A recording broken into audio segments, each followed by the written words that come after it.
Hi, my name is Sandy Carter, and I'm IBM's Vice President for Social Business Evangelism. And welcome today to our next Social Business Coffee Break. Now, this one's a little bit different. Today, we're going to talk about cyberbullying.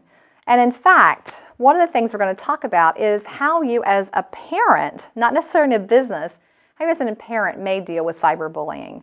Now, what is cyberbullying? Well, it's using the internet and some of these social tools to harm other people. And it's one of the fastest growing trends for our kids today.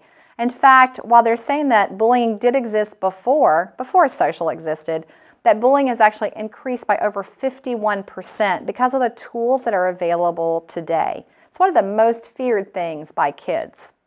So if you think about it, some of the facts, and these come from the National Crime Prevention Council. I went to a seminar of those, so I've borrowed some of their great data.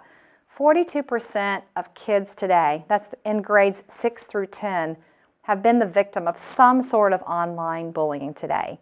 1 out of 4 have been bullied more than once, and most of those felt fear from the bullying, not just teasing, but a fear factor.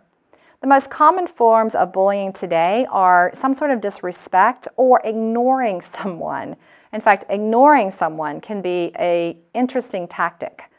Most often in middle school, this happens more than high school. But if you think about it, 9 out of 10 middle schoolers have received some sort of hurtful comment on a social network. Girls suffer more than boys, and in fact, they're twice as likely to have some sort of bullying occur on a social network than boys are, especially in that middle school area. Now, if you think about this, I'm a parent, I have 2 daughters, and one of the things that I wanted to know is, what do you do about this? How do you approach this? And how do you make sure you can communicate with your child about cyberbullying? Well, the first, I think, main thing as a parent is to keep a computer in a central area so that it's open and that it's public. It's not something that's hidden in the room.